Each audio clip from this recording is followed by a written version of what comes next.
welcome to my farmhouse. My name is Cody, and I want to walk you guys through my schedule of making sourdough. So I have been baking bread now for well over a decade, but this is something that I just kind of recently really fell in love with. I am not a huge fan of sourdough on just a regular occasion, but I do really like it for French toast or for a good turkey sandwich. And so I decided that it was time for our family to jump in on the sourdough train. So even though we don't use sourdough as our main bread in our home, it is one that I like to be able to make. So I wanted to walk you guys through the schedule that I do with it, because making sourdough is a lot more time consuming than making bread with yeast, but it definitely gives you a different texture and a much different flavor than just a basic yeast bread. I try to make it a couple of times a week, and when I make it, I will make it in a big batch and make 2 or 3 different loaves at the same time. That way we have enough to, last us a few days before I have to make it again. So I am going to walk you guys through step by step, as well as giving you guys like the times of the day of what I do with everything, so that it is super easy to follow along, not just with the recipe, but with the schedule that you kind of have to keep with sourdough. So one of the first things that I do every morning is I discard half of my sourdough starter if I don't have a recipe to use that for. And then I'm gonna add water and flour to my sourdough starter, and this is what it is going to eat. So I'm gonna get the flour and the water added in there and then give that a good stir. And then you wanna always make sure that you have your starter covered. So I'm going to set that aside for a few hours. So once that's had a couple of hours to eat, I guess, it is going to look nice and bubbly, just like that. That's what you want.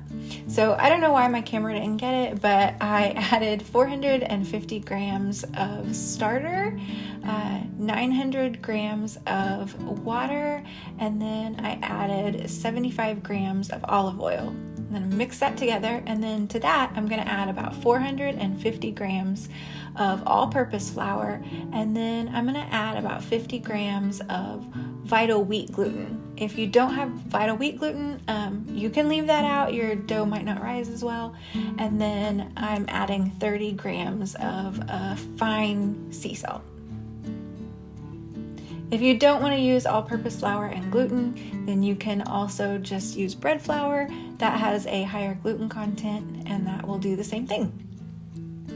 So once I get all of that together, then I'm going to give that a good stir, and I'm going to cover that and set that aside. Once that has had a good little bit of time to kind of start to get that gluten working, I'm going to wet my hands, and then I'm going to do my first series of stretch and pulls. And you can see that this dough is very shaggy at this point. So some parts of it really aren't even like completely mixed together all the way. You can kind of see that.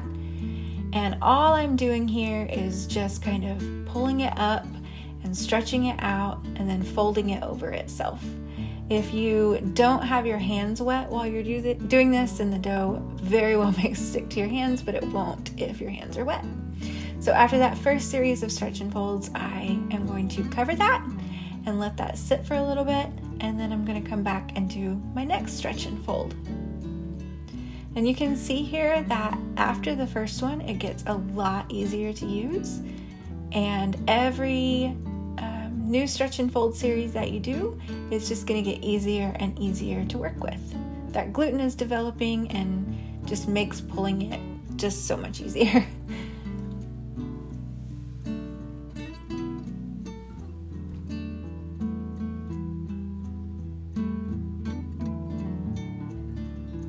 And then I'm going to cover that and set that back to the back of my counter, and then let it sit for a little bit longer. And then I'm going to come in and do my very last stretch and fold here.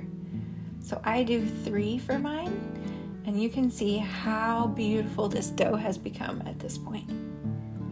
So it is soft and supple, it stretches really well. So that gluten is getting really nice and developed without me having to do a lot of kneading to it, which is really handy. So now I'm going to cover it and set it aside and dump out my water because I'm done with that. And then that is just going to ferment on the counter for several hours. So once that has fermented on the counter, then you're going to make sure that you have some flour on your working surface, because if you don't, it is absolutely going to stick. And then I am making 3 loaves here, so it's a little bit more work because I am making so many. If you're just making one, then you would just do a third of that recipe. But from here, I'm just going to dump that out and kind of pull it all together, and then I'm going to cut it apart into the different loaf sizes. If you really want to get particular about this, then you could just weigh it, but I don't.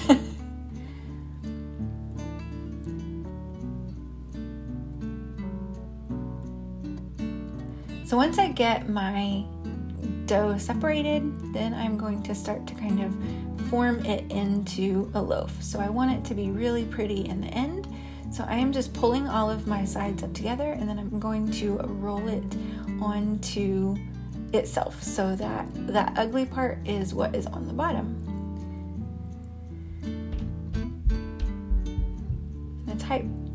And the top is nice and smooth. And then from here, I'm just kind of working my way around the outside and kind of cupping my hand and pushing it underneath to just make a nice round ball.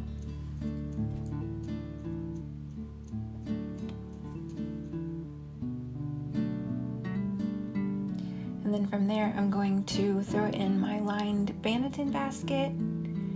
Always try to make sure you have a little bit of flour so it's not going to stick to that basket. And then I like to still make sure that the bottom is completely sealed. So I just kind of grab those edges and fold them over itself. So I'm going to do this with the other 2 loaves as well.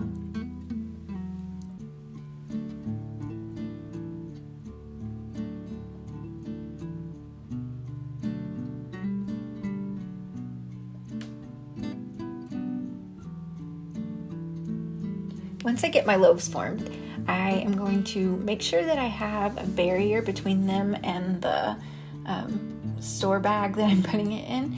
So I like to cover it with a layer of plastic wrap, and then I'm going to put them in a Walmart sack and put them in the refrigerator to do a cold ferment overnight. In the morning, I have my oven preheated, and my pan was in the oven preheated to 425.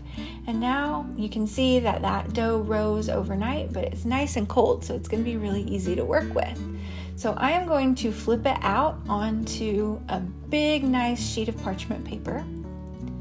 And then I'm going to just, with a blade, I'm just cutting like at a 45 degree angle, just a really simple slash in it. It's just going to make it possible for the steam to escape while it is cooking.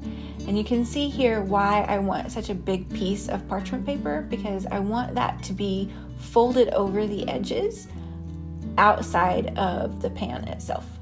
So with my pan preheated and my oven preheated, I am going to put that into the oven, and I'm going to let that cook for about 20 minutes, and it's going to steam inside of that pan.